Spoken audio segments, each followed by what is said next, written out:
जय श्री वैदिक. जय श्री वैदिक. शेतकरी मित्र नमस्कार. आज आपण जर संपूर्ण महाराष्ट्रासह देशभरामध्ये पाहिलं तर दुष्काळ दुष्काळ दुष्काळ. प्रत्येक शेतकऱ्याच्या तोंडामध्ये दुष्काळ हा शब्द आहे. दुष्काळ म्हणजे दु म्हणजे वाईट आणि काळ म्हणजे वाईट काळ. दुष्काळाला वाईट काळ का म्हटलेलं आहे? कारण त्याच्यामध्ये पाणी हे जे जीवन आहे ते जीवनच माणसापासून आणि या जीवसृष्टीपासून दुरावतं. तर त्या दुष्काळ संदर्भामध्ये आज आपण एससीटी वैदिकच्या माध्यमातून हे एक माहिती सत्र आपल्या समोर घेऊन आलोय. मित्रांनो, मला खात्री आहे की हे जे माहिती सत्र आहे हे संपल्यानंतर आपल्या समोरून दुष्काळ जे तुमच्यासाठी आज एक संकट तुम्हाला वाटत आहे ते तुम्हाला संधी बनल्याशिवाय राहणार नाही. शिव खेरा एक जानेमाने असे जागतिक दर्जाचे लेखक आहेत आणि व्याख्याते. ते असं म्हणतात, जीतने वाले कुछ अलग काम नहीं करते वो वही काम अलग ढंग से करते. दुष्काळाचा सामना करण्यासाठी काही वेगळं करण्याची गरज नाहीये, थोड्याशा वेगळ्या पद्धतीने जाण्याची गरज आहे. आणि तीच वेगळी पद्धत काय आहे ती आज आपण या ठिकाणी जाणून घेणार आहे. मित्रांनो, काही वर्षांपूर्वीची एक गोष्ट आहे. या ज्या टूथपेस्ट बनवणाऱ्या कंपन्या आहेत त्या कंपन्यांमध्ये अशी एक समस्या निर्माण झाली की आपल्याला टूथपेस्टचा बिझनेस तर वाढला पाहिजे, परंतु त्यामध्ये काही फार मोठा बदल करण्याची गरज नाही पडली पाहिजे. प्रोडक्टमध्ये खर्च नाही वाढला पाहिजे, कुठल्याही प्रकारचा बदल न करता आपला बिझनेस वाढला पाहिजे. तर काय केलं पाहिजे? तुम्हाला आश्चर्य वाटेल मित्रांनो, त्यांनी एक स्पर्धा लावली. त्या स्पर्धेमध्ये एक मुलगा जिंकला. त्याने एक छोटीशी आयडिया दिली. त्यांनी काय सांगितलं की फक्त एक काम करा, टूथपेस्टचं जे काही तोंड आहे ते पूर्वी छोटं असायचं, ते फक्त थोडंसं मोठं करा. कारण माणसाची सवय आहे, तो पूर्ण ब्रश करून पेस्ट घेतो आणि छोटं तोंड असल्यामुळे छोटीच टूथपेस्ट बाहेर पडते. तुम्ही जर तोंड मोठं केलं तर टूथपेस्ट जास्त बाहेर पडेल आणि आपोआप जेवढी जास्त 2 पटीने 3 पटीने टूथपेस्ट जर बाहेर पडली तर 2 पटीने बिझनेस आपोआप वाढेल. हा झाला बिझनेस आयडिया. मित्रांनो, पण आपण या ठिकाणी ज्या प्रश्नासंदर्भामध्ये आपण झगडतोय तो प्रश्न म्हणजे दुष्काळ. या बाजूला जर पाहिलं तर दुष्काळ काय असतो याची झलक आपल्याला बघायला मिळते आणि या बाजूला दुष्काळावर मात कशी केली जाऊ शकते, केल्यावर काय चित्र उभं होऊ शकतं हे आपण इथून बघू शकतो. दुष्काळ येण्या पाठीमागे काय परिस्थिती, काय कारण आहेत आपण जर पाहिलं, काही वर्षांपूर्वी संततधार पाऊस व्हायचा आणि पाणीमध्ये झिरपून जमिनीमध्ये झिरपून खोलवर जायचं आणि भूजल स्तर वाढायचा. सॉइल वॉटर टेबल ज्याला आपण म्हणतो, पाण्यामध्ये ज्या पाण्याची पातळी आहे जमिनीमध्ये, तर जमिनीमध्ये पाण्याची जी पातळी आहे ती पूर्वीच्या काळी स्थिर राहायची, कारण पावसाळ्यामध्ये तिचं रिचार्जिंग व्हायचं. आताच्या काळामध्ये ती रिचार्जिंग होत नाहीये. आपण ज्या पद्धतीने शेती करतो त्या पद्धतीमध्ये रोटावेटरचा भरपूर वापर, रासायनिक खतांच्या वापरामुळे जे रनिंग वॉटर आहे त्याचं प्रमाण वाढलं आणि म्हणूनच आपण पाहतो की कोल्हापूर असेल, सांगली असेल, तुमचं नाशिक असेल, सगळ्या ठिकाणी महापुरांचं प्रमाण वाढले. महापुरांचं प्रमाण वाढलं म्हणजे पाऊस जास्त नाही होते, जे रन ऑफ वॉटर आहे त्याची क्वांटिटी वाढली, पर्सेंटेज वाढलं. जे तुमचं खाली पाणी झिरपायचं त्याचं प्रमाण खूप मोठं होतं, 90% होतं. रनिंग वॉटर फक्त 10% होतं. आता उलट झालेलं आहे, रनिंग वॉटर 80-90% आहे आणि झिरपण्याचं प्रमाण फक्त 10% आहे. हे दुष्काळाचं सर्वात मोठं आणि प्रमुख कारण. मग ह्या जमिनी कडक कोणी केल्या, त्या कशा झाल्या, याचे अनेक कारण आहेत आणि याचे भरपूर सारे आयाम आहेत. चला आपण थोडंसं सविस्तर जाणून घेऊया. जमिनीवर साठलेलं पाणी जाईल मित्रांनो, ते फक्त 1% महत्वाचं आहे. मग 99% महत्वाचं काय? जे पाणी तुमच्या सॉइल टेबल मध्ये खाली जातं झिरपून, मग त्यासाठी ते आतमध्ये जाण्यासाठी झाडं गरजेचे आहे. जग्गी वासुदेव सद्गुरू नावाने जे ओळखले जातात ते सेव्ह सॉइल अभियान त्यांनी पूर्ण जगभर राबवलं आणि 30,000 किलोमीटर यात्रा त्यांनी मोटरसायकलवर स्वतः केली. मित्रांनो, त्याचं कारणच ते, जोपर्यंत तुम्ही माती वाचवत नाही तुम्ही पाणी वाचू शकत नाही. आणि म्हणून त्यांनी म्हटलं सेव्ह सॉइल, झाडं लावा आणि पाणी त्या ठिकाणी तुम्ही साठवू शकता. एक झाड 1000 लिटर पाणी साठवू शकते मित्रांनो. आणि म्हणून हे वाहून जाणारं पाणी आहे ते थांबवलं पाहिजे आणि त्याला जिरवलं पाहिजे. आता जर परिस्थिती पाहिली तर अशी भयानक परिस्थिती आहे. जमिनी उकळलेल्या, रणरणत ऊन, टेम्परेचरचं वाढतं प्रमाण आणि सगळी सतार उघडी असलेली जमीन, अशा प्रकारची परिस्थिती आहे. आणि मग दरवर्षी दुष्काळाचं जे संकट आहे हे घनघोर होत चाललेलं आहे. आज आपण जर पाहिलं की पाणी साठे आपल्याला महत्वाचे जरूर आहेत, परंतु ते जिवंत असणं गरजेचं आहे. आजकाल जे पाणी आपल्याकडे आहे ते असं जिवंत स्वरूपात असलेलं शुद्ध पाण्याचे साठे आपल्याकडे खूप कमी आहेत. अशुद्ध स्वरूपाचे साठ्यांचं प्रमाण वाढत चाललेले. जे पाणी जमिनीवर साठणं हे निसर्गासाठी, मानवासाठी, प्राण्यांसाठी घातक आहे. आपण जर सुरुवातीला विचार केला, दुष्काळाची कारणं जर आपण जाणून घेतली मित्रांनो, आपण त्याचा जर अभ्यास केला तर नक्की आपण ते टाळू शकतो. त्याची 3 महत्वाची कारणे आहे. ती म्हणजे पाण्याचं दूषितीकरण. बघा, पाणी निर्माण केलं जाऊ शकत नाही, लक्षात ठेवा. पाणी या सृष्टीवर जेवढं आहे तेवढंच राहणार आहे. फक्त तुम्ही त्याचं वितरण कसं करता ते महत्वाचं आहे. तुम्ही ते उपलब्ध कसं करता ते महत्वाचं आहे. मग या 3 कारणांची प्रमुख कारण जी आहेत त्याच्या कारणांमुळे आज दुष्काळाची तोंड आपण बघतोय. पाण्याचे दूषितीकरण होण्याची कारण सगळ्यांना माहिती, मी सांगण्याची काही गरज नाही. पाणी आज दूषित कशामुळे होते? रासायनिक खतांमुळे होते, विषारी रसायनांमुळे होते, कारखान्यांचे वेस्टेज आहे काही प्रमाणामध्ये, पाण्याची गरज वाढलेली माणसाची, रासायनिक खतांमुळे पाण्याची गरज वाढली, तो एक मोठा प्रश्न आहे. जर तुम्ही नैसर्गिक पद्धतीने जर 100 लिटर मध्ये जर एखादं पीक पिकवत असाल, एखादं झाड, तर त्याला तिथं 1000 लिटर पाणी लागतं. आणि त्याचे साईड इफेक्ट म्हणजे TDS असेल, EC असेल, pH असेल, ह्याच्यामध्ये वाढ झाली. तुमचं पाणी जेवढं जड होणार आहे तेवढं ते अनुपलब्ध होणार आहे. पाणी आहे पण ते कामाचं नाही. दुष्काळ कशामुळे? पाणी नसल्यामुळे नाहीये, दूषित पाणी असल्यामुळे. त्याचं TDS आहे, बरोबर आहे. मग ह्या सगळ्या परिस्थितीमध्ये अशी अनेक कारणं आहेत. आणि पाणी विषारी झाल्यामुळे त्याचं बाष्पीभवन मोठ्या प्रमाणात होतं, हीट वाढतं. पाणी शुद्ध नसल्यामुळे ते सांडपाण्याच्या रूपामध्ये मोठ्या प्रमाणात उघडं पडतं, दुर्लक्षित राहतं. आणि हे सगळं पाणी वाफेच्या रूपाने निघून जातं आणि जाताना मात्र त्या जमिनीला मात्र नापीक करून जातं. आपण जर पाहिलं, पहिला मुद्दा समजला पाण्याचं दूषितीकरण कसं झालं. दुसरा मुद्दा बघा, पूर्वीच्या काळामध्ये पाण्याचं रिसायकलिंग व्हायचं, अशुद्ध पाणी पुन्हा शुद्ध व्हायचं. ते कोण करायचं बरं? ती जमीन करायची. जमिनीमध्ये बफरिंग कॅपॅसिटी होती, त्याच्यामध्ये डिकम्पोजिशन कॅपॅसिटी होती, चिलेशन कॅपॅसिटी होती जमिनीमध्ये. जमिनीमध्ये ह्युमस होता, तर ते पूर्ण पाणी काय व्हायचं? चिलेट व्हायचं, फिल्ट्रेशन व्हायचं आणि ते पाणी पुन्हा शुद्ध आणि सजीव व्हायचं. जमिनीमध्ये भरपूर अशी जीवसृष्टी, बायोडायव्हर्सिटी डेव्हलप झालेली होती. पण आज आमची जमीन नापीक झाल्यामुळे, विषारी झाल्यामुळे उलट पाणी तिने आणखी दूषित होतं. दुसरं आहे पाण्याचं असमान वितरण. पाण्याचं असमान वितरण जे आहे मित्रांनो, ते कशा प्रकारे होतं पहा. आपण जर पाहिलं तर अचानक कुठे ढगफुटी होती. आता मागच्या वर्षी मी मालेगावला व्हिजिटला चाललो होतो.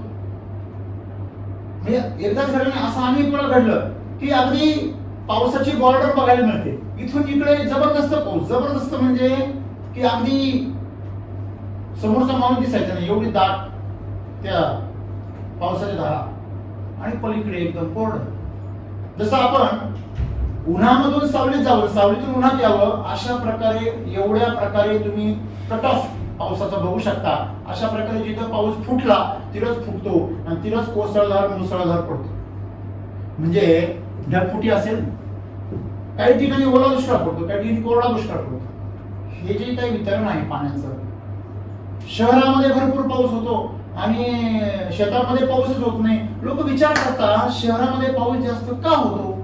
सोपं उदाहरण आहे हो. शहरामध्ये लोकांनी झाडं जपून ठेवली. ज्या शहरामध्ये भरपूर वृक्षांची लागवड केलेली आहे, साहजिकच त्या शहराचं तापमान कमी राहतं, भरपूर पाऊस तिला आकर्षित होतो. आणि शेतकऱ्यांनी सगळी जंगलं तोडून टाकली. उन्हाळ्यामध्ये सगळी जमिनी नांगरून फिरून ठेवतात. कशा प्रमाणे तिथे गारवा तयार होणार, कसं काय पाऊस पडणार? मग जंगलं आज एक प्रकारची वाळवंट झाली आणि शहर एक प्रकारची आज सुपीक जमीन झाली. त्याच्यामुळे जमीन तिचीच पाऊस जास्त पडतो. म्हणजे अशा प्रकारे असमान पाण्याचं वितरण आज आपण बघायला मिळतं. ज्या पद्धतीनं पाण्याचे स्रोत उपलब्ध केले जातात, पाण्याचा जो उपलब्ध करण्याची जी पद्धती आहे त्या पद्धतीच्या बाबतीमध्ये आपण जर विचार केला तर बोरवेलचा वापर केला जातो मोठ्या प्रमाणामध्ये. गेल्या काही वर्षामध्ये भयंकर प्रमाणामध्ये बोरवेल खोदले गेले. दुसरं म्हणजे शेततळे. आता बोरवेलची समस्या तुम्ही जर पाहिली, बोरवेलच्या बाबतीमध्ये बघा, तुम्ही जर बारकाईने अभ्यास केला, बोरवेल, शेततळे जे आहे हे पाणी उपलब्ध करण्याच्या योग्य पद्धती नाही, नैसर्गिक पद्धती तर बिलकुल नाही. आपण बारकाईने जर अभ्यास केला, पाणी हे जमीन भूजल स्वरूपामध्ये साठले गेले पाहिजे. त्याच्यामध्ये जमिनीमध्ये जे चॅनल्स आहे ते ओपन राहतात, जमिनीमध्ये साठे सुरक्षित राहतात. तुम्ही ते जर रिकामी करत राहिली बोरवेलच्या मदतीने, तिथे पोकळी तयार होणार, ती पोकळी निसर्ग भरून काढतो. मग विविध प्रकारची माती असेल, खडक असेल, इतर मटेरियल असेल, त्यांनी ती पोकळी भरून निघते आणि नवीन तुम्ही रिचार्ज करायला गेलात तरी तुम्हाला तिथं स्पेस मिळत नाही.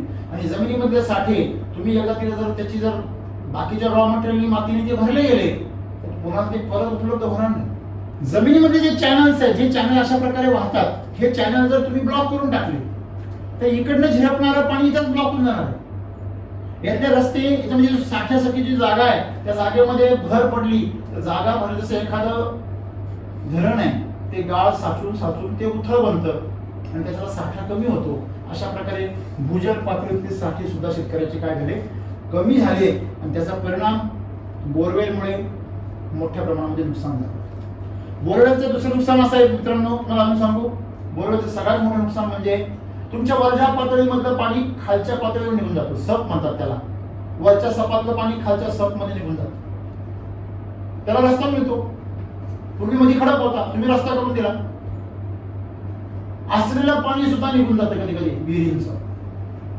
हे दुर्दैव आहे. आपण एवढ्या खोलवर विहीर नाही करू शकत आणि म्हणून आज बोरवेलची जी व्यवस्था आहे ती कुठेतरी घातक आहे. मित्रांनो, दुबई सारखं जगामध्ये सर्वात श्रीमंत राष्ट्र जे आहे ते श्रीमंत राष्ट्र देखील आपल्या भारतातून जमिनी खालून पाईपलाईन करण्याच्या मागे आहे. मिलियन्स ऑफ डॉलर रुपीज खर्च करून ते एवढी मोठी पाईपलाईन समुद्राच्या खालून करायला तयार झाले. मित्रांनो, हे का झाले? त्यांच्याकडे बोरवेलनी पाणी निघते सध्या, त्यांना माहिती आहे एक दिवस हे पाणी साठणार आहे, ते परत भरलं जाणार नाही. आपल्या लोकांना कळलंच नाही. जेव्हापासून बोरवेल आले अतोनात जमिनीचं नुकसान झालं आणि आम्ही तसा एखादा टायर आम्ही तिची पूर्ण चाळण करायला अशी आम्ही आमच्या जमिनीच्या खडकांची चाळण केली आणि आज आमच्या हातात होतं ते सुद्धा गेलं.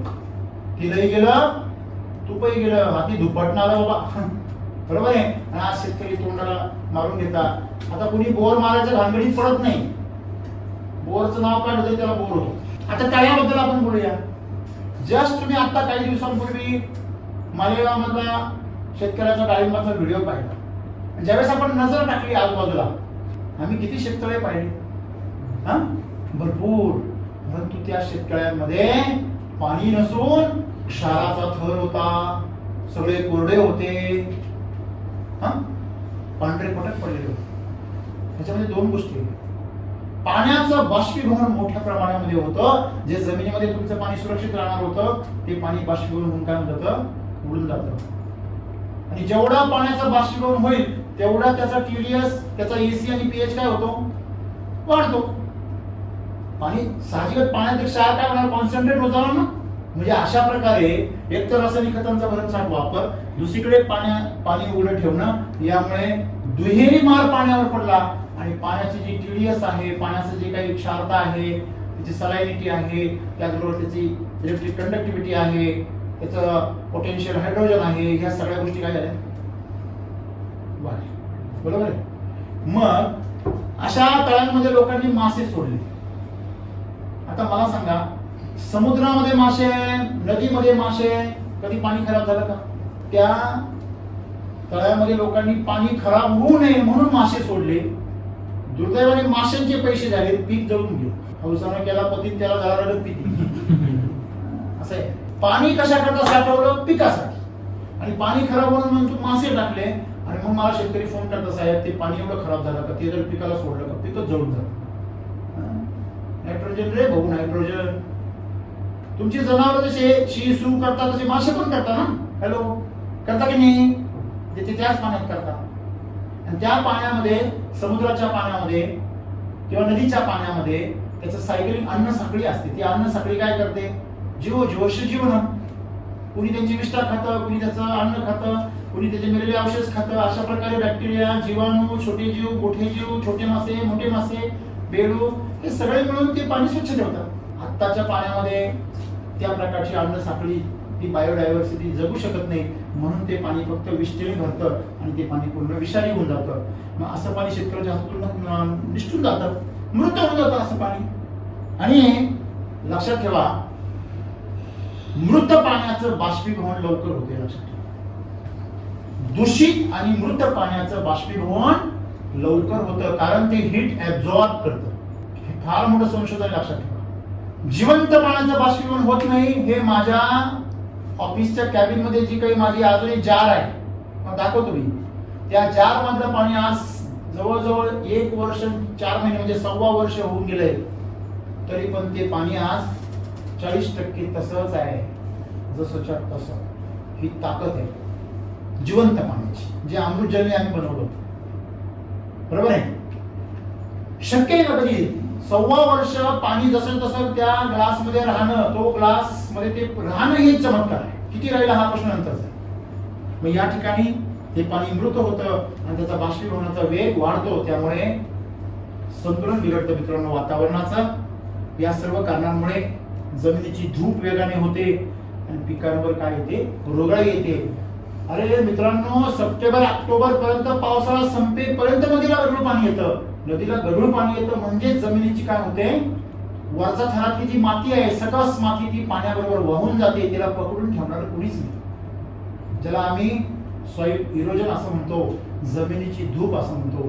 आणि जमिनीची धूप होण्याचं प्रमुख कारण जे आहे ते आहे रासायनिक खतं आणि मोठ्या प्रमाणातली मशागत. पण दुष्काळाची ही कारणं असं कोणी सांगत नाही. आता या दुष्काळाचे परिणाम बघा. दुष्काळ परिस्थिती एवढी भयंकर आहे मित्रांनो की शेतकऱ्यांना पिण्यासाठी पाणी नाही. ही परिस्थिती. पाणी साठ्याचे स्रोत झपाट्याने घटत चालले, असे तुम्हाला अनेक वर्तमानपत्रांमध्ये अशा प्रकारचे बातम्या आपल्याला बघायला मिळतात. आता गंमत काय पहा, या वर्षीच नाही, मागच्या काही वर्षांचा अभ्यास करा. भरपूर पाऊस पडतो, तरी पण एप्रिल मे महिन्यामध्ये पाण्याचा दुष्काळ पडतोच. टँकर चालू होताच. मित्रांनो, हे काय कारण आहे? आपण सगळे सांगतो की सर ग्लोबल वॉर्मिंग वाढलं. ग्लोबल वॉर्मिंग वाढण्याचे अनेक कारण आहेत. ग्लोबल वॉर्मिंग वाढण्याचे अनेक कारण आहेत. त्या कारणामध्ये सर्वात प्रमुख कारण काय? केमिकलायझेशन, रासायनिकीकरण हे सर्वात प्रमुख कारण. मग शेतीत असो नाही तर इंडस्ट्रीमध्ये असो, कुठेही असो. इंडस्ट्रीमधलं आपण थांबू शकत नाही, शेतीत थांबू शकतो ना. आज आपण पाहतो की विदर्भामध्ये जे तापमान असायचं, आज ते नाशिकमध्ये. मी समजा 5 वर्षापासून नाशिकमध्ये स्थायिक आहे, पण राहायला म्हणजे मधून मधून काय पण 8 वर्षापासून. पण नाशिक रोड मध्ये एवढं टेम्परेचर मी कधीच नाही जे आता आम्ही बघतोय. सकाळी पहाटी सुद्धा भयंकर टेम्परेचर असतं, घामाने अंग डबडबून जातं, एवढी ह्युमिडिटी असते. अरे मुंबईचे लोक सेकंड होम म्हणून नाशिक रोडचं देवळालीची आमची निवड करतात, आणि तिथे जर अशी परिस्थिती असेल मित्रांनो, तर बाकीच्या भागामध्ये विचारायची काहीच गरज नाही. एवढं जास्त टेम्परेचर, जसं पाण्याची वाफ जेवढी वाढणार आहे तेवढं टेम्परेचर सुद्धा आपोआप वाढणार आहे. आणि टेम्परेचर वाढलं म्हणून परत पाण्याची वाफ होणार आहे, पाण्याची गरज सुद्धा वाढणार आहे. आता आपण जर पाहिलं, ही बायोडायव्हर्सिटी आहे बघा. जमिनीमध्ये जीवाणू आहे, गांडूळ आहे, तुमचे मायक्रोरायझा आहे, मित्र जीवाणू आहेत, बुरशा आहेत, आणि जमिनीच्या वरती मायक्रो फ्लोरा पण आहे, फोना पण. तुमचा जो फ्लोरा अँड फोन आहे, या फ्लोरा अँड फोनाच्या दोघांच्याही अस्तित्वाला सजीव सृष्टी असं म्हणतात. मी या ठिकाणी जर पाहिलं तर ज्यावेळेस तुमचं तापमान वाढतं ना, तेव्हा ऑटोमॅटिकली ह्या दोघांचाही काय होतो, नाश होतो. आज ज्या शेतकऱ्यांच्या बागा बोरवेलवर आहे, जास्त TDSचं पाणी. ज्यांच्या बागा शेततळ्यावर आहे, जास्त TDSचं पाणी. ते सर्वच शेती आज धोक्यामध्ये. त्यांची पिकं आज करपून चालली, पाण्यामुळे नाही, दुष्काळामुळे नाही, टॉक्सिसिटीमुळे. परंतु दोष मात्र पाण्याला दिला जातो, पाणी बदनाम केलं जातं मित्रांनो. आता या ठिकाणी आपण बघतो, पाणी अभावी द्राक्ष बागांवर कोरडा चालण्याची वेळ. मला सांगा, जंगलामधली छोटस आघाड्याचं झाड असतं, ते जे झाड आहे ना, ते झाड वर्षभर जिवंत राहतं, त्याचं खोड मरत नाही. एवढंच असतं, एवढं बोलबर पण नसतं. मग तुमचं एवढं मोठं झाड कसं काय मरतं? एवढं खोड त्याचं द्राक्षाचं तरी मरतं. ते त्याचं कारण आहे, तुम्ही त्याला टॉक्सिसिटीने मारता, पाण्याने मरत नाही. म्हणजे ही जी पाण्याची महान टंचाई आपण जे बघतोय, जनावरांच्या बाबतीत असो, माणसाच्या बाबतीत असो, पिकांच्या बाबतीत असो. मला सांगा, चारा प्रश्न गंभीर झाला, दुष्काळ सदृश्य परिस्थिती निर्माण झाली. पाणी जर विषारी करून टाकलं तर ते पाणी असून अडचण आहे. आपण म्हणतो ना, असून अडचण आणि नसून घोटाळा. आहे पण दूषित आहे, नाहीये मग तर मोठीच अडचण आहे.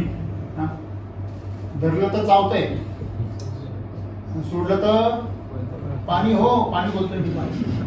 हो, आज पाणी जर धरून ठेवलं तर ते विषारी होऊन चावतंय, ते तुम्हाला, पिकाला, तुम्हाला, प्राण्यांना आजार आणते.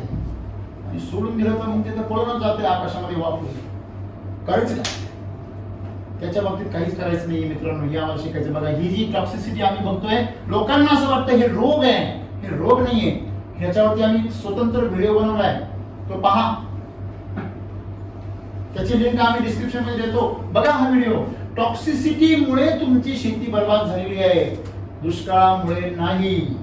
आणि तुम्ही जर ह्याच्यावर जर व्यवस्थित विलास केला तर तुम्हाला सनबर्निंग असो, रोग असो, करपा असो, तुमचा पूज असो, कुठल्याही प्रकारचे म्हणजे तेल्यासारखे रोग असो, डाग असो, ही सगळ्यांची समस्या मूलभूत आहे विषाक्तीकरण, पाण्याचं आणि जमिनीचं. हे दोन प्रमुख कारण. टॉक्सिसिटी म्हणजे विषाक्तीकरण ज्याला आपण म्हणतो. पिकं पिवळे पडणं, व्हायरस असेल, हे सगळं तेच कारण आहे.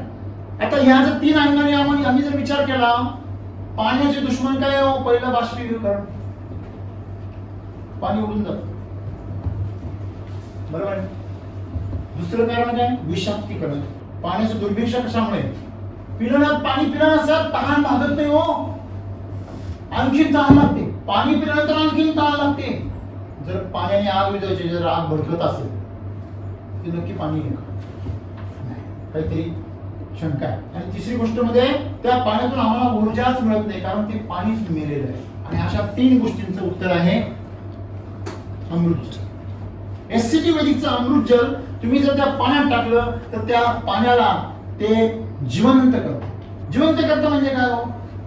त्या पाण्यामध्ये जी सजीव सृष्टी असते, पाण्यात सुद्धा जीवाणू असतात. त्याच्या बॉन्ड्स मध्ये चार्ज असतो, तो चार्ज पॉझिटिव्ह होतो. जो आज डल झालेला आहे, जे बॉन्ड्स आहेत ते वीक झालेले आहेत. तसा कमजोर माणूस आहे ना, सतत हापापलेला असतो काहीतरी, तो श्वास सुद्धा हापापल्यासारखा घेतो. अन्न पाण्याकरता सुद्धा तो कायमच हापापलेला असतो. त्याचं अन्न आणि पाणी सुद्धा तो उपलब्ध करू शकत नाही, एवढा तो कमजोर असतो. कमजोर माणूस दान सुरू होऊ शकतो म्हणजे तो फक्त मागतो. तसं एखादा कमजोर बॉन्ड असतो ना, तो बाहेरून ऊर्जेचा नेहमी काय करतो? अपेक्षा करतो, शोष त्याला लागतो. पण जो जिवंत बॉन्ड असतो तो ऊर्जा प्रसारित करतो. जिवंत पाणी तुम्हाला जिवंतपणा आणतं, मृत पाणी तुम्हाला थकवा आणतं, कमजोरी आणतं, लक्षात ठेवा, रोग आणतं. दुसरे, पाण्याला शुद्ध करतं. त्याच्यातच फक्त विषारीपणा काढायचा असं नाही, त्याच्यामध्ये पौष्टिकता आणायची. पाण्यामध्ये काय आणायची? पूर्वी मिनरल वॉटर म्हणायची की नाही, तशा प्रकारे हिमालयातलं पाणी मिनरल वॉटर आहे, कारण मिनरल्स त्याच्यामध्ये भरपूर आहे. ती पिलं, एक ग्लास जर पाणी पिलं ना तर सकाळी नाश्ता करायची गरज नाही. म्हणून तो साधू संत ते तिथं तपश्चर्या करू शकायचे. आपण म्हणजे अरे अन्नाशिवाय एवढे वर्ष 12 वर्षे कशी तपश्चर्या करतात? पाण्यातच अन्न आहे, पाणी हे जीवन आहे, पाण्यामध्ये पोषण आहे, जिवंतपणा. आणि पाण्यामध्ये भयंकर काय आहे? पोषण असल्यामुळे ऊर्जा आहे. झऱ्याचं पाणी त्या कुठे जातं, कसं वाटतं त्याला? तृप्त. नुसतं थंड वाचत नाही तर ते तृप्त करतं. तुमच्या प्रत्येक सेलमध्ये ऊर्जा निर्माण करतं. म्हणून ते ऊर्जावान आहे. आजचं पाणी जे आहे ते ऊर्जावानही नाही, शुद्धही नाही आणि जिवंतही नाही. आणि म्हणून आज समस्या आहे, असं पाण्याचं बाष्पीभवन हे प्रचंड वेगाने होतं. जर जिवंत पाणी असेल त्याचं बाष्पीभवन होत नाही, ते ऊर्जावान असेल तर त्याचं बाष्पीभवन अतिशय कमी वेगाने होतं, कारण स्वतःमध्येच ऊर्जा आहे, ती बाहेरून कशाला येईल. अशा प्रकारे ते शुद्ध असल्यामुळे त्याच्यामध्ये बॉन्ड स्ट्रॉंग असतात. भेसळ नसते ना साहेब. आता या सिमेंटमध्ये भेसळ केली तर लात मारलं तर लगेच भागदार पडत. पाण्याचे बॉन्ड्स लगेच तुटतात, टॉक्सिक एलिमेंट्स ते. पण जर शुद्ध पाणी असेल तर टॉक्सिक एलिमेंट लगेच बाजूला होतो, ते पाण्यात घुसत नाही. आणि म्हणून अशा प्रकारचे काम अमृत जल करतं. मित्रांनो, पहिलं एससीटी वैदिकचं सूत्र आहे ते तुम्हाला दुष्काळापासून वाचू शकतं आणि दुष्काळी परिस्थितीमध्ये देखील अतिशय सुंदर शेती करायला मदत करू शकतं, ते म्हणजे अमृत जल. मग तो ओला दुष्काळ असला तरी आणि कोरडा दुष्काळ असला तरी अमृत जल हे तुम्हाला वर्षभर तुम्ही वापरू शकता आणि बिंदास शेती करू शकता. कुठल्याही टॉक्सिसिटीचा तुम्हाला परिणाम भोगावा लागणार नाही. आणि आमच्या एका शेतकऱ्याचं चक्क विहिरीमध्ये टाकून दिलं, पण कोणत्या विहिरीमध्ये? जी विहीर फक्त शेतीसाठी वापरली जात होती, जनावरांसाठी किंवा माणसांसाठी नाही, ते पाणी सुद्धा त्याने शुद्ध करून वापरायला सुरुवात केली. जे पाणी पिकं जाळत होतं ते आता पिकं तारायला लागलं. या दुष्काळी परिस्थितीमध्ये आपल्या शेतकऱ्यांना तारून जर न्यायचं असेल ना मित्रांनो, तर आपल्याला याच्यावर उपाययोजना करणं गरजेचं आहे. आणि या संकटावर आपण इथून पुढे कशी मात करू शकतो याचं मी एक सूत्र तुम्हाला सांगितलं, अमृत जलच्या रूपाने. या ठिकाणी त्याचं तुम्ही लाईव्ह उदाहरण देऊन बघू शकता.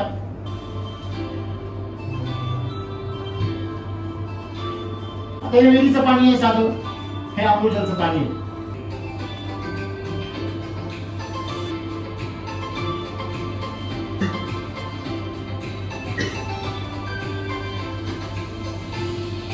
हे पाणी बघा, गुरुबरांनी हवा पूर्ण सोडून देते बघा वेगाने, बरोबर आहे.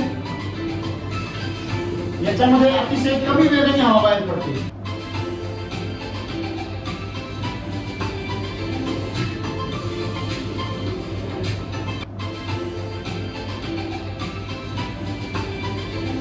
यातलं माती जी आहे मोकळी आहे आणि ह्यातली माती तुम्ही जर ऑब्झर्वेशन केली तर अशी स्पंज सारखी दबते.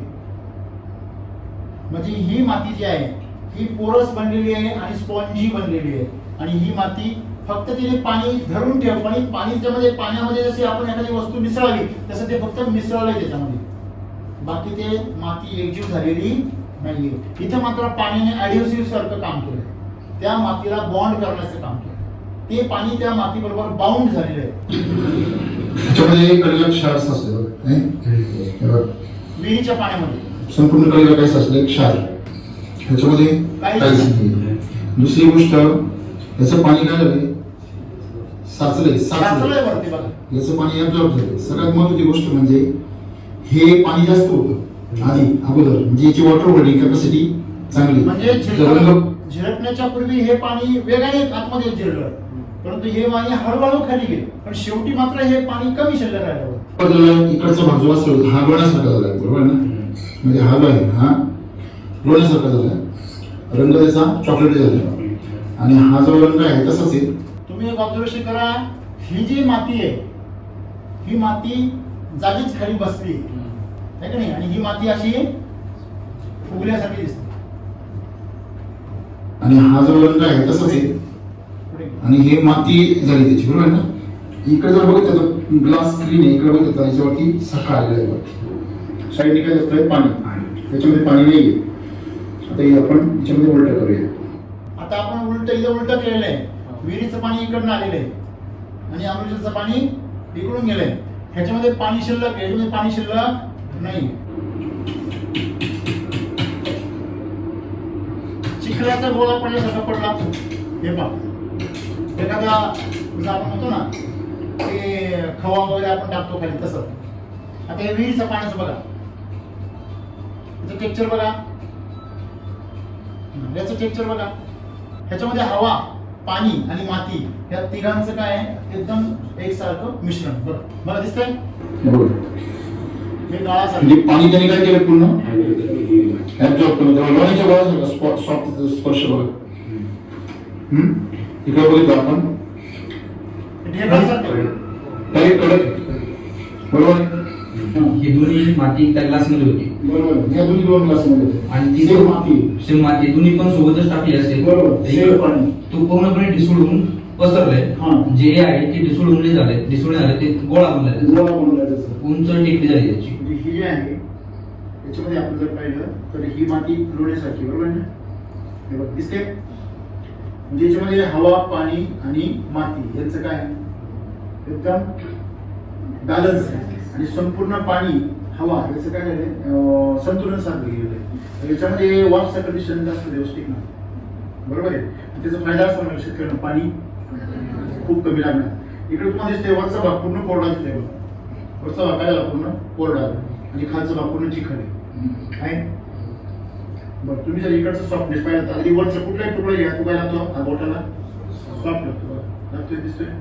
आणि इकडचं तुम्ही जर घेतलं ते आपल्याला कसं लागतं, एकदम कडक रफ लागते. गोळाचा गोळा फुटाचा आहे दिसतोय तुम्हाला.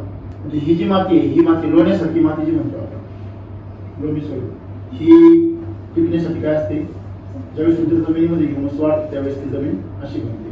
म्हणजे हे बघा इथे गाळ समजा बघा.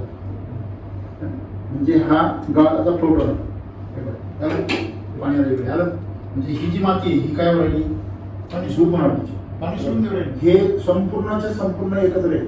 म्हणजे अमृतजलचे जे परिणाम आहे आपण पाहिला की अमृतजलने पाणी कशा प्रकारे जिवंत होतं, शुद्ध होतं आणि ऊर्जावान होतं. त्याच्यामुळे त्याने काय केलं, त्या मातीबरोबर सहजीवन तयार केलं. पण जे साधं पाणी आहे, विषारी पाणी आहे, त्यांनी मात्र तशा प्रकारचे कुठलेही परिणाम त्या मातीवर जाणवले नाही. मग पूर्वी जे मातीचे जे पाण्याचे जे मातीवरती चांगले परिणाम व्हायचे ते परिणाम आता बघायला मिळत. आता बघा या ठिकाणी आपण अमृतजलचं पुन्हा उदाहरण बघूया. ज्याप्रमाणे अमृतजलमुळे पाण्याचं बाष्पीभवन कमी होतं, पाण्यामध्ये ऊर्जा जास्त होते. याचं उदाहरण जर तुम्ही जर पाहिलं या व्हिडिओमध्ये, तर ज्या ठिकाणी फवारणी केलेली आहे अमृतजलच्या पाण्याची, त्याचं जे काही पानं आहे ते पानं दीर्घ काळापर्यंत हिरवेगार ताजेतवाने आहे. आणि ज्याच्यावर फवारणी केलेली नाही, साध्या विहिरीच्या पाण्याची केलेली ते लगेच सुकून गेलेले. त्याच्यानंतर त्याची ऊर्जा भरपूर असं टवटवीत दिसतंय अमृतजलचं पाणी. म्हणजे अमृतजल जे आहे हे दुष्काळी परिस्थितीमध्ये शेतकऱ्यांसाठी काय आहे, वरदान आहे.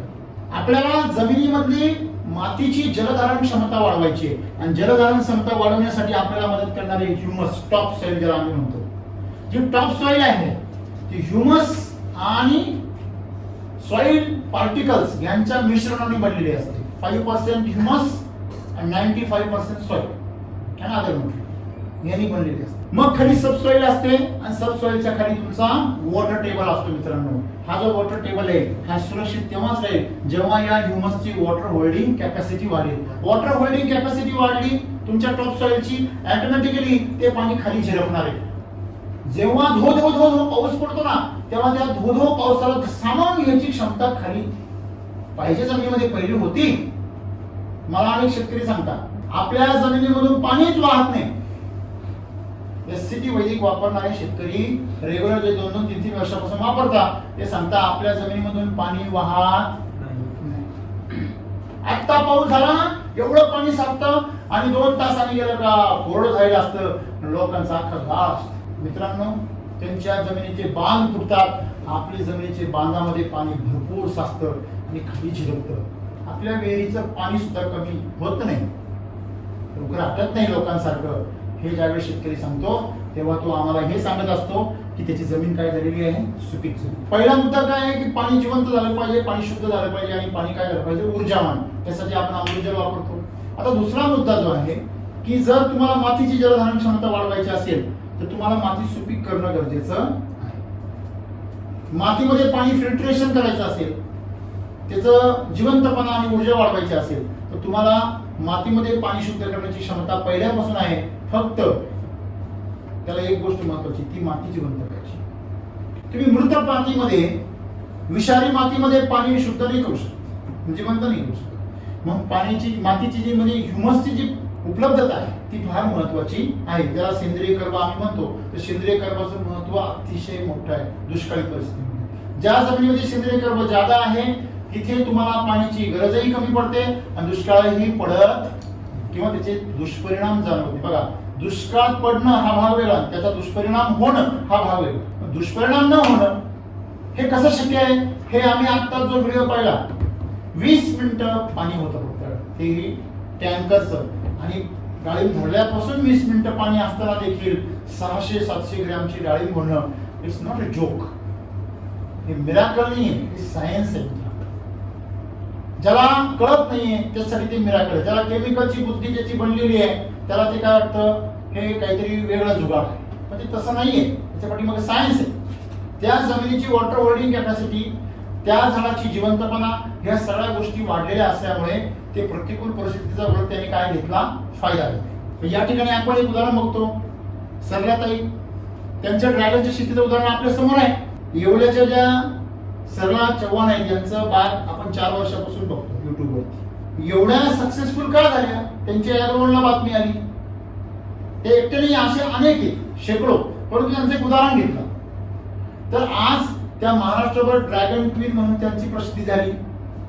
आज महाराष्ट्रातून नव्हे तर पूर्ण देशभरातून त्यांना अनेक शेतकरी ओळखतात.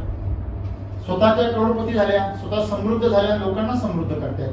त्याचं कारण त्यांची जी माती आहे ती समृद्ध झाली, ह्याचा आपल्याकडे पुरावा आहे. सेंद्रिय कर्ब जो आहे तो त्यांच्या जमिनीचा 0.30 होता, जो अतिशय कमी आहे. म्हणजे त्याला नापीक म्हणतो. वाळवंटाचा 0.50 असतो. म्हणजे वाळवंटापेक्षाही भयानक परिस्थिती त्यांच्या मातीची होती मित्रांनो. त्यांच्या आजूबाजूला तुम्ही जर पाहिलं तर सगळा दुष्काळ आहे. एवढा तालुका दुष्काळी आहे, सगळ्या महाराष्ट्राला माहिती आहे. मग त्या दुष्काळी तालुक्यामध्ये करोडपती होणारी ही स्त्री आहे, ती कसं शेतीने शक्य केलं? त्याचं कारण आहे एसटी वैदिकच्या माध्यमातून तिने तिची माती काय केली, त्यांनी समृद्ध करून घेतली. त्यांनी केमिकलचा वापर पूर्णपणे 3-4 वर्षापासून बंदच करून टाकला. परिणामी मातीची water holding capacity, mineral holding capacity काय झाली, वाढली. आणि आज आपण बघतो त्यांच्या मातीचा सेंद्रिय कर्ब तुम्ही जर पाहिलं 0.30 होता, तो पहिल्याच वर्षी 60 वर गेला, दुसऱ्या वर्षी म्हणजे मागच्या वर्षी 1.5 वर गेला. आपल्याकडे जे तपासणीचे पत्र पण आहेत बघा, तुम्ही इथं बघू शकता. ऑर्गॅनिक कार्बन 0.60 कधी आहे, तारीख जानेवारी 2022, बरोबर आहे. चव्हाण जगन्नाथ त्यांच्या मिस्टरांचं नाव आहे. आपण तिथे बघूया बघा, ड्रॅगन फ्रूट बरोबर आहे. त्याच्यानंतर आपण नाव त्यांचं पुढे बघूया, सरला जगन्नाथ चव्हाण बरोबर आहे, त्यांचंच नाव आहे. आणि इथे तारीख याच्यावरती ही सप्टेंबर 22 आहे. म्हणजे ह्याच्यानंतर 8 महिन्यांचा रिपोर्ट आहे. दोन्ही पण 22चीच रिपोर्ट आहे. आज मला वाटतं त्यांची परिस्थिती आणखी सुंदर असणार आहे. 1.5-2च्या आसपास त्यांचा सेंद्रिय कर्ब आज असणार आहे. तिथे त्यांचं तपासणी ज्यावेळेस केली आपण, ऑर्गॅनिक कार्बन किती आहे, 1.5. 0.60 वरून 1.5 झाला म्हणून जोक, जो पूर्वी 0.30 होता. सांगण्याचं तात्पर्य असं, सेंद्रिय कर्ब जसा वाढत गेला तसतशी जमिनीची उत्पादन क्षमता वाढली आणि जमिनीची वॉटर होल्डिंग कॅपॅसिटी वाढली आणि पिकाची पाण्याची गरज सुद्धा काय झाली, कमी झाली. दुष्काळावर मात करण्याचं हे याच्यासारखं दुसरं उदाहरण काय असू शकतं. एकदा तुमची जमीन झाकली की तुम्हाला पाण्याची गरजच नाही. भले तुमच्या पिकाला 2-2 महिने पाणी नाही मिळू द्या, तुमच्या जमिनीमध्ये जर ऑर्गॅनिक कार्बन 1च्या पुढे असेल तर ती दुष्काळाचा सहज सामना करू शकेल. याच्या अनेक उदाहरणं आपल्याला शेतकऱ्यांकडून बघायला मिळतात. मित्रहो, हा पुरावा जो आहे एसिड वैदिकमुळे जमिनीचे काय सुधारतं, आरोग्य सुधारतं आणि पीक चांगलं येतं. दुसरं उदाहरण आपण जर पाहिलं, ज्यांना बदल म्हणून सर्व महाराष्ट्र होतं, ज्ञानेश्वर लोंढे, त्यांच्या जमिनीमध्ये पण देखील 25-30च्या आसपासमध्ये सेंद्रिय कर्ब आहे, कारण तो पण दुष्काळी भाग आहे, भयंकर दुष्काळी. पण त्या भागामध्ये आज त्यांच्या जमिनीचा सेंद्रिय कर्ब 0.80 वर गेलेला आहे, 0.25 ते 30 वर. आपण हे त्यांच्या पिकामध्ये बघू शकतो. 5 वर्षापासून ते युजर आहेत. त्याचा सेंद्रिय कर्ब जर आपण याच्यामध्ये पाहिला तर 0.80 आहे, बरोबर आहे. आजच्या काळामध्ये 0.80 म्हणजे तुम्ही गव्हर्नमेंटच्या कुठल्याही लॅबमध्ये जा, ती म्हणजे अतिशय जास्त आहे. सेंद्रिय कर्ब म्हणजे जमिनीची श्रीमंती, आणि अशा श्रीमंत जमिनीमध्ये पाणी पण श्रीमंतता. आज नाना लोंढे गेल्या 3 वर्षापासून जबरदस्त सक्सेसफुल आहे, बरोबर. पहिल्या वर्षी त्यांनी साधारणतः 2.5 लाख रुपये केले, त्यावेळेस अर्धवट वापरलं होतं एससीटी वरती. एससीटी वैदिकवर मागच्या वर्षी 2 वर्षापूर्वी 8.5 लाख रुपये केले 300 झाडांमध्ये, आणि मागच्या वर्षी त्यांनी 10.5 लाख रुपये केले 300 झाडांमध्ये. मित्रांनो, पण त्यांनी जमिनीमध्ये खाऊ घालण्यासाठी अजिबात कंजूसी केली नाही. जमीन पाणी नाहीये म्हणून पडून देण्यापेक्षा त्यांनी त्या जमिनीवर खर्च केला. झाडावर त्यांनी पहिल्या वर्षी 300-400 रुपये खर्च केला, दुसऱ्या वर्षी 500 रुपये खर्च केला, मागच्या वर्षी 700 रुपये खर्च केला एका झाडावर वैदिकसाठी, आणि ह्या वर्षी त्यांचा 1000 रुपये खर्च करण्याचा टार्गेट आहे. ते म्हणतात, झाड मला 3 पटीने देतं, मी त्याला दिल्याने, मी त्याला देतच नाही ना, मी पण माझ्या खिशातून देतोय, ते मला जे देते त्यातूनच मी त्याला देतोय. मित्रांनो, हे जर आपण पाहिलं तर आपल्याला लक्षात येईल की दुष्काळी परिस्थिती पिकाला धोकादायक नसून त्याच्यामध्ये रासायनिकीकरण आणि विषाक्तीकरण हे धोकादायक. केमिकलवर आपण जर 1000 लिटर जर समजा पाणी वापरत असू शेतीसाठी, तर एससीटी वैदिकवर तुम्हाला त्याची गरज 100-200 लिटर पडते. एवढं 1 एवढी पाण्याची गरज पडते फक्त. म्हणजे 9 तुमचं पाणी वाचतं. 90% पाण्याची बचत म्हणजे भयंकर काम आहे. एका पाण्यावर कांदे येऊ शकतात, 2 पाण्यावरती भात येऊ शकतो. It's not a joke. सरलाताईंना विचारा, अजिबात पाणी नाही भरलं तरी मका आली, लोकांची जळून गेली, चारा पण नाही आला. त्यांचं एका पाणी विश्वास नव्हता त्यांचा, तरी पण त्यांची बिट्टी एवढी लांब बिट्टी आली. त्याचं कारण आहे फक्त सेंद्रिय कर्ब. आता सर्व शेतकऱ्यांना आपल्याला काय सांगायचं की दुष्काळी परिस्थितीला जे कारणीभूत आहे ते काय आहे, केमिकल, बरोबर आहे. तुम्ही केमिकल वापरत राहणार आणि दुष्काळाच्या नावाने बोंबलत राहणार. हा धंदा कवा चालणार? आंधळा कुत्र पीठ खाते अशी गंमत आहे. आंधळा झाला शेतकरी आणि कुत्र म्हणजे केमिकल. आंधळ्याने कितीतरी दळलं त्याचा काही फायदाच नाहीये. कुत्र सगळं पीठ खाऊन मोकळं होतं. लक्षात घ्या. तसं आंधळेपणाने शेती करून केमिकलचा वापर करून तुम्ही दुष्काळाला दोष देऊ शकत नाही. दुष्काळाची दुहेरी मार आहे. पाणी पण निघून जातं हातातून आणि खाली विषारी राहतं, तेल जातं, तूपही जातं, हाती दुपाटणं राहतं. लक्षात घ्या. प्यायलाही पाणी राहत नाही, खायलाही काही राहत नाही, अन्न राहत नाही आणि हाती नापीक जमीन राहते. हे लक्षात ठेवा. हे केमिकलचं दुष्परिणाम. आणि म्हणून तुम्ही शेतकऱ्यांनी पहिलं दुष्काळाला नको असं म्हणू नका. आम्हाला दुष्काळ नको असं नका म्हणू. आम्हाला केमिकल नको असं म्हणा. दुष्काळ आपोआप गायब होईल. दुष्काळ ही केमिकलची सावली आहे. हे लक्षात ठेवा. मग आम्हाला काय करायचंय? मग केमिकल वापरायचं नाही. मग पर्याय काय? लोक पोरांना सांगतात, अरे व्यसन करू नका, अरे हे करू नका, अरे ते करू नका, अरे केमिकल वापरू नका. मग शेतकरी म्हणतो मग वापरायचं काय? त्याचं सोल्युशन पण आम्ही तुम्हाला देतो. तुम्ही एससीटी वैदिक वापरा. एससीटी वैदिक म्हणजे काय? RNPH = K. Root charger, nutri charger, पेस्टिन आणि हेल्थ चार्जर याचं कॉम्बिनेशन कृषी अमृत बरोबर करा आणि याचा बेसल डोस जमिनीमध्ये द्या.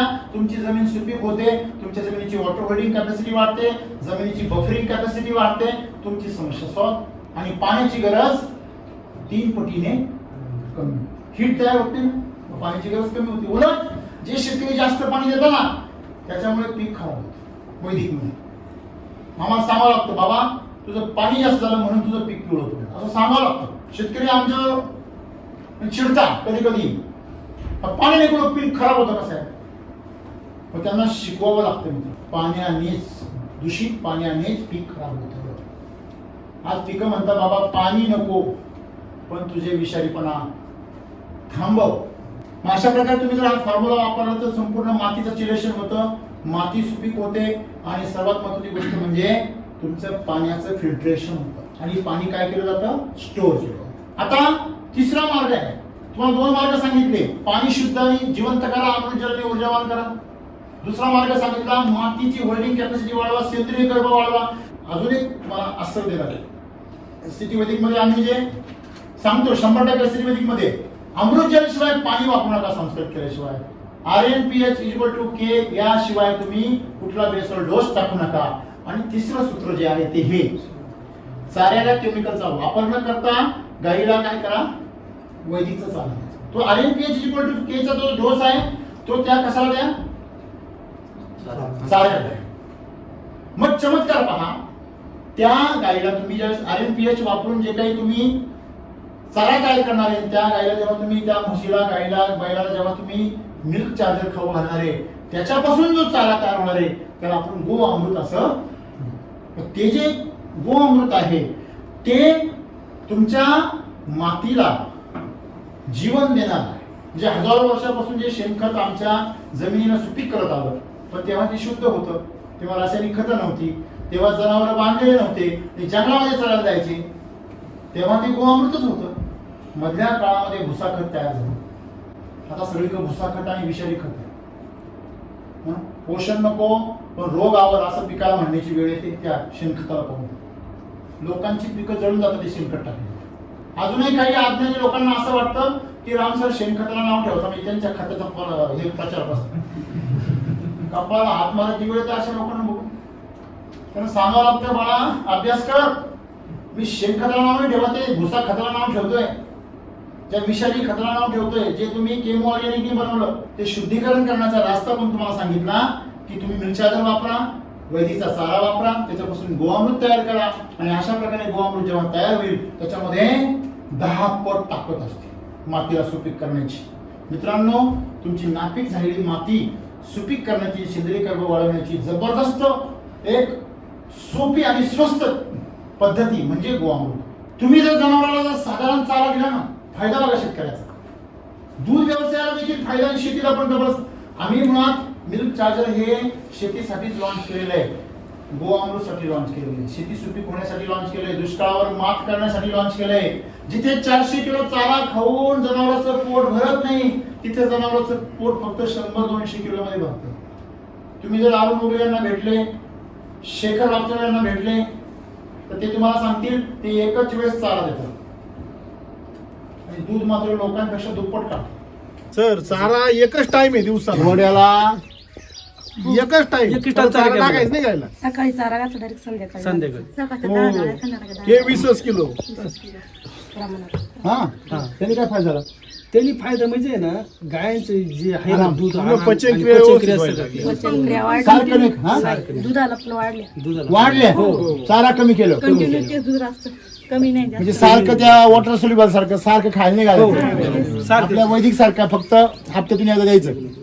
चारा कमी करून का लागायला सर पूर्ण पचन व्हायला लागलं. काय होतं रवण जास्त होतं. आपल्या गोठ्यामध्ये आराम किती दिवस झाला झाले? ना थोडं गायांचं किती दिवस झाले आपल्या गोठ्यात आपण मिरच्या तेल वापरतो. ते आता जसं म्हणजे स्टार्ट झालं ना तसं मला काय म्हणायचं साहेब, 1 किलो भेळ खाण्यापेक्षा 100 ग्रॅम काजू बदाम खा. 1 किलो भेळ एवढी भेळ खाल्ल्याने तुम्ही पैलवान व्हाल की मुठभर काजू बदाम खाली ना. पण आमच्या जिभेला मोठे चाळेल, चाट पाहिजे, चाट मसाला बस चाटत आयुष्यभर. मग 400 किलो का 200, 100, 200 किलो. काही लोकांना मला आश्चर्य वाटतं, कसं काय शक्य आहे असं. 50 किलो तुम्ही ते 6 किलो 3 किलो 600 ग्रॅम. तुला भुसा खायची सवय लागेल. भुश्या भुश्याचं पोतं नुसतं लोकांनाही फसवायचं, आपणही फसायचं. कशा करता. याची गाय अख्ख्या वर्षातून एकदाच फक्त तब्येतीने चांगली दिसते. कधी माहिती का, फुगल्यावर गॅस झाला. लोकांना सांग, अरे गॅस झालाय, तब्येत नाही सुधारली. असं मित्रांनो, जे तब्येत आहे जनावर सशक्त असली पाहिजे. सशक्त जनावर कशाला म्हणता, आज युट्यूबवर जा, न्यूज चॅनलचे व्हिडिओ पहा, मग तुम्हाला कळेल सशक्त जनावर काय. अरे डॉल्फिन मासा आहे का गाय आहे ते कळत नाही. हा तर क्लोजअप जर मागं घेतला का मग अरे गाय आहे का, मला वाटतं डॉल्फिनच आहे. एवढी चमक आहे. अरे घोड्यासारखी चमक, तेल लावल्यासारखी चमक म्हशींना सुद्धा गायांना सुद्धा. ही ताकद आहे वैदिकच्या चाऱ्याची, आहे की नाही. मनभर खाण्यापेक्षा कणभर खा, पण सशक्त खा. तुमची गाय जे दूध देते ते दूधच माणसं खाती नाही. यांची अपेक्षा आहे की पिकांनी शेण खाव. सगळं माणसं खायला लागले, पिकांना काय राहणार. कस कस काही राहिला शिल्लक काहीच नाही. म्हणजे या ठिकाणी दूधही सशक्त होतं, गाय सशक्त होते आणि तुमचं शेणही पौष्टिक होतं. असं कसदार शेण जे आहे तुमच्या पिकाला काय करतं, सशक्त करतं, मातीला मात्र सुपीक बनवतं. आणि म्हणून मित्रांनो, हे गोअमृत अत्यंत महत्वाचं आहे. आता हे वैदिक जे आहे त्याच्यामध्ये मग अमृतजल असेल, RNPH K असेल आणि गोअमृत असेल. हे तिघं मिळून ज्यावेळेस काम करतात ना, तेव्हा पुन्हा जमिनीमध्ये वॉटर चॅनल्स डेव्हलप होतात. त्याच्यामध्ये वॉटर होल्डिंग कॅपॅसिटी वाढते. हळूहळू पुन्हा बायोडायव्हर्सिटी डेव्हलप होते आणि नैसर्गिकपणे तुमची माती भुसभुशीत होते, पाणी ऍब्झॉर्ब करायची क्षमता वाढते आणि तुमच्या जमिनीचा वॉटर टेबल आपोआप काय होतो, समृद्ध होतो. जसं अण्णा हजारेंनी काही वर्षापूर्वी राळेगण सिटीमध्ये केलं, पोपट पवारांनी त्यांच्या हिवरे बाजारमध्ये केलं, तसं आपण आपल्या शेतीपुरतं वैदिक राबवून हे 2-4 एकर मध्ये करू शकतो. फार गरज नाही. 4-5 एकरचा जर शेतकरी असेल तर तो आपली जमीन सुजलाम सुफलाम करू शकतो. आजूबाजूच्या शेतकऱ्यांनी काही करू द्या, त्याला काही फरक पडत नाही. ही ताकद आहे एससीटी वैदिकची. तो वाळवंटात सुद्धा मरुद्यान विकसित करू शकतो. ही ताकद आहे एससीटी वैदिकची. आपल्या जमिनीमध्ये सेंद्रिय कर्ब आणि हिरवे आच्छादन या 2 गोष्टी जर भरपूर असतील, तुम्हाला दुष्काळाला घाबरायचे कारण नाही. तुमच्या आजूबाजूला वाळवंट का असेल, आपली जमीन जी आहे ती आपण काय केली पाहिजे, झाकली पाहिजे. आणि जमिनीची धूप नाही झाली पाहिजे. ह्या 2 गोष्टींची जर काळजी घेतली तर तुम्हाला आजूबाजूला किती पण केमिकल वापरणारे असू द्या, दुष्काळी असू द्या, तुम्हाला कुठले घाबरायचे कारण नाही. हे आज आमच्या अनेक शेतकऱ्यांनी आम्हाला प्रत्यक्ष पुराव्याविषयी सांगितलंय. जर मगाशी सांगितल्याप्रमाणे जर तुम्ही 2-3 एकर मध्ये जर पूर्णपणे एससीटीचा वापर केला वर्षभर, पावसाळ्यात सुद्धा, काही लोक काय म्हणतात नाही दुष्काळ पडल्यावर पाहू. तुमची परिस्थिती कशी आहे, माकडाला दरवर्षी काय वाटतं, पाऊस आला अंग भिजायला लागलं, अरे घर बांधायला पाहिजे. ते तेवढ्या पावसामध्ये भिजतं, ते बांधायला काही राहतच नाही त्यावेळेस, सगळं ओलं होऊन गेलेलं असतं. मग तुम्ही जाऊ आता पावसाळा संपला का म्हणून बांधतो. मग पावसाळा संपल्यावर मग पाऊस पडतो ते विसरून जातो. परत पुढच्या पावसाळ्याला म्हणतात अरे घर बांधत. अशी अवस्था. दुष्काळावर काम दुष्काळात नाही करायचं, पावसाळ्यात करायचं. तुम्ही पावसाळ्यामध्ये आता सुद्धा एससीडी वैदिकचा वापर जर केला 100% अमृतजलचा, तुमच्या RNPH के चा आणि वैदिक चारा आणि मिरच्या गोमूत्रचा, हे जर तुम्ही केलं पावसाळाभर तर तुम्हाला उन्हाळाभर घाबरायचे काही कारण नाही. रिचार्ज करा ना पावसाळ्यामध्ये जमीन, उन्हाळ्यामध्ये ती चार्जिंग वापरा. मग तुम्ही पावसाळा संपल्यावर चार्जिंगला सुरुवात करणार, हा तुमची बॅटरी उडून जाणार, फॉल्ट होऊन, शॉर्ट होऊन. कळतंय का? मग ज्यांना ज्यांना आता याच्यामध्ये वाटतंय की आपल्याला सुरुवात करायची आहे, त्यांनी अशा प्रकारे काय करा, सुरुवात आजच सुरू. चालू वर्षी पाऊस कमीच झाला, अनेक ठिकाणी दुष्काळ आहे, तरी पण जेवढ्या जेवढ्या ठिकाणी एससीटी वैदिकच्या बागा आहे, आज तुम्ही डाळिंबाच्या बघा, ड्रॅगन बघा, कलिंगड बघा, रेकॉर्ड ब्रेक उत्पन्न. आज तुम्ही आंबा बघा, रेकॉर्ड ब्रेक उत्पन्न. सोलापूरमध्ये अनेक आंब्याच्या शेतकऱ्यांची व्हिडिओ तुम्ही समोर आले. दुष्काळी परिस्थितीमध्ये लोकांचे बहार जळून गेले, आपले आंबे भरून आले. आपल्या आंब्यांना काय वरून काय इंद्रदेवाचं काही विशिष्ट लक्षण आहे का?